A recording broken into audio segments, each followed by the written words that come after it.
Hello, Holly. I've prepared this video to help walk you through what we did in the coding process so you can do some of the makeup work. I struggled with this a little bit because it was a 3-hour process that we did in groups.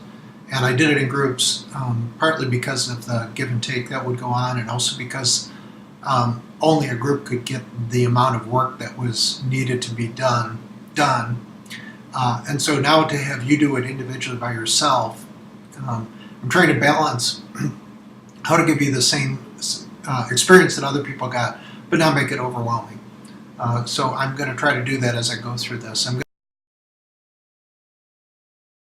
In this video, several times in the video, I would do some work and then post something to D2L, and then maybe come back to the video later or even on another day, right? Or I may, this may get long and I may make several videos, I don't know.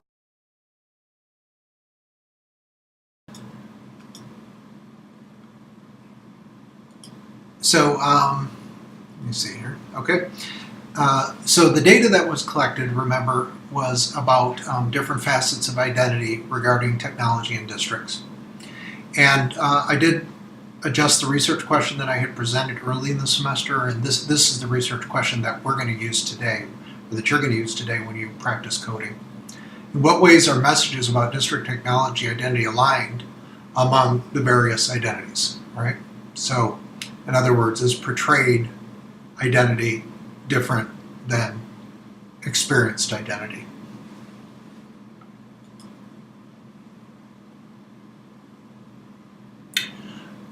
All right, the thing about grading here doesn't really apply, but what my point here was when I gave the assignment about collecting the data, I had made a point about providing a thick description along with the transcribed notes, and almost nobody did it. In fact, maybe nobody did it, so I figured that my directions were too brief and I didn't make a big enough point about it or explain it. But I did want to explain it to you, and that is when you're doing qualitative data collection, you always want to be able to provide a narrative description of the context of the data collection and all the circumstances around the data collection to the point where somebody actually feels like they were there and can really understand what was happening. So thick description, the definition is, refers to the detailed account of field experiences in which the researcher makes explicit the patterns of cultural and social relationships and puts them in context. So you have to describe the context when you collect raw data, not just tape record the interview. You have to be able to describe it as well. So I just wanted people to know that. All right, goals for you in working with coding. The first bullet point there has to do with, all right, let's suppose that you've already done all the coding. Now, and how would you describe that to somebody else? So I want you to be able to, at the end of this, describe the process that you're going to go through in following along with my video and the work that you're going to do. Because when you do coding, later, it's like a lab report. Later, you have to say, well, these are the steps I did, and you have to be able to explain your process to somebody else.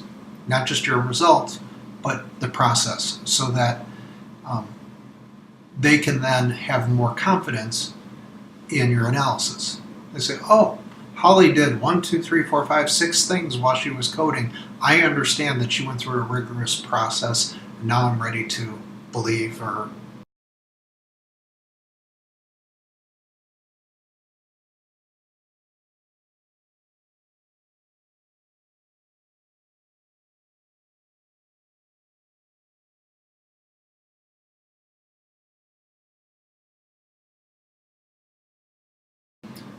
deductive is when you start with a theory and you try to apply it to specific bits of data.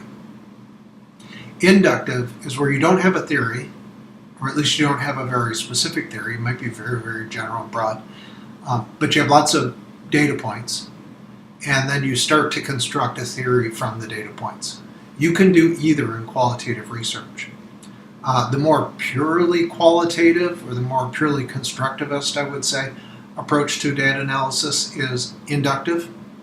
But inductive is harder, and it almost is difficult to conceptualize how you even can do inductive coding for a dissertation, for example, because if you think about a dissertation, you generally have a chapter on the problem, and then you have a chapter on your literature review, and the literature review essentially describes the different theories people have about the topic that you're writing about. And so you have all these theories already before you even get into data collection. And then how do you then analyze data and ignore all those theories? Almost doesn't make sense. To do purely inductive coding, you'd almost have to do the research process in a way that is not the prescribed way. Right? It's not to say it isn't something to strive for, but it is more difficult. Now, of course, I'm talking about dissertation here, and you are going into a different program. I'm not sure what the requirements of that program are, so really I should just say when you're doing research, especially research for publication.